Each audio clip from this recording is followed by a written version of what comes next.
একটা জমি ৩-৪ রকমভাবে যদি ফ্রড হয়, দেখা যাচ্ছে আপনার জমির খতিয়ান আছে, সেই জমিটি হয়তো আপনি বিক্রি করেননি এখনো বা কাউকে এখনও দেননি, সেইভাবেই হয়ে আছে। সেলার সমস্ত কিছু, পার্টিশন ডিড সমস্ত কিছুই কিন্তু ঠিক আছে, কিন্তু আপনি জানতেও পারেননি যে আপনার জমির ওপর বিশাল একটা ফ্রডের ঘটনা ঘটছে। এগুলো কিন্তু আপনাদের নজর রাখতে হবে প্রতিনিয়ত। জমি জায়গা থাকলে কিন্তু এগুলো নজরে অবশ্যই রাখতে হবে। একটা জমির ওপর যদি 2-3 রকমভাবে যদি ফ্রড হয়, দেখা যাচ্ছে ব্যক্তি আপনার জমির ওপর কিছু খতিয়ান থেকে রেকর্ড করে নিয়েছে, ব্যক্তি হয়তো একটা আপনার অন্যান্য প্লটের ওপর বা সেই প্লটের ওপরে ফ্রড একটা দলিল করেছে, সেই দলিল বলে সে আবার হস্তান্তর বা ট্রান্সফার করছে।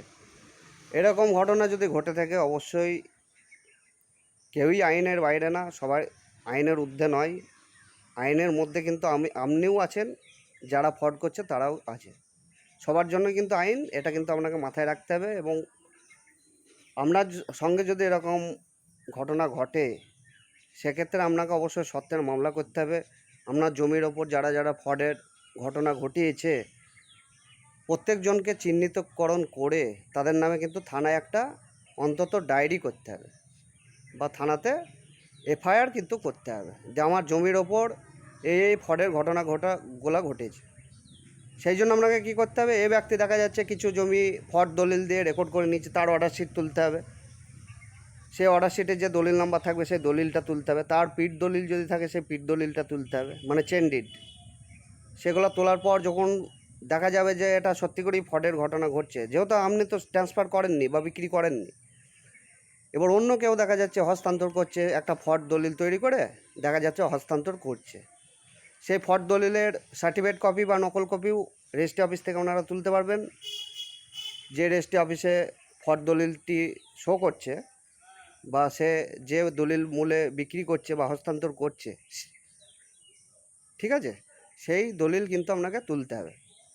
তোলার পর সমস্ত ঘটনা আপনার হাতে যখন প্রমাণ চলে আসবে যে হ্যাঁ এই ঘটনাগুলো টোটালি ফ্রড হয়েছে, তাদেরকে প্রত্যেকজনকে চিহ্নিতকরণ করে কিন্তু আপনাকে থানায় এফআইআর করতে হবে এবং বিএলআরও সাহেবকেও অবগত করতে হবে। এবং টাইটেল সুটের বা সত্ত্বের মামলা যদি করার প্রয়োজন থাকে, সে বিষয়গুলো নিয়ে আপনারা বিএলআর অফিস বা আপনারা সরাসরি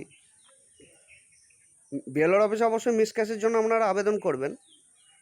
তাছাড়াও আপনি একটা ভালো অ্যাডভোকেটের সঙ্গে আলোচনা করবেন বিষয়টি নিয়ে, যে এরকম একটা ফ্রডের ঘটনা ঘটেছে। সেক্ষেত্রে তিনি যদি বলেন যে সত্ত্বের মামলা বা টাইটেল সুটের মামলা করতে হবে, সেটা কিন্তু আপনাকে করতে হবে।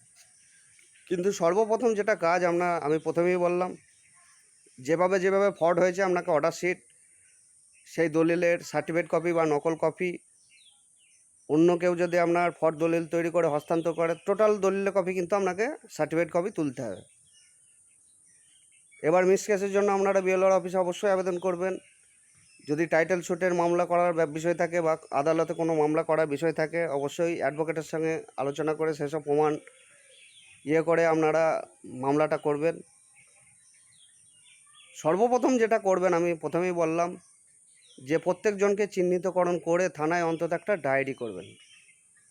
এই জিনিসগুলো কিন্তু আপনাদের মাথায় রাখতে হবে। জমি থাকলে হবে না, জমির তদবির করার বিষয় আছে। প্রতিনিয়ত জমি জায়গার মিউটেশন যে কেস, সেগুলা কোনো ফ্রড মানুষ বা সমাজের দুষ্ট লোকরা করার চেষ্টা করছে কিনা, সেগুলো কিন্তু প্রতিনিয়ত নজর রাখতে হবে।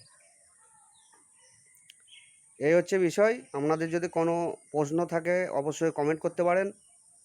আমি যতটুকু পারবো আমি যতটুকু জানি অবশ্যই সহযোগিতা করার চেষ্টা করব। ভিডিওটি ভালো লাগলে লাইক করবেন, শেয়ার করবেন বেশি বেশি করে, এবং আমার ফেসবুক পেজটাকে আপনারা অবশ্যই ফলো করবেন। ইউটিউব চ্যানেলটাকে অবশ্যই সাবস্ক্রাইব করবেন এবং ভিডিওটাকে অবশ্যই বেশি বেশি করে অবশ্যই শেয়ার করবেন। ধন্যবাদ।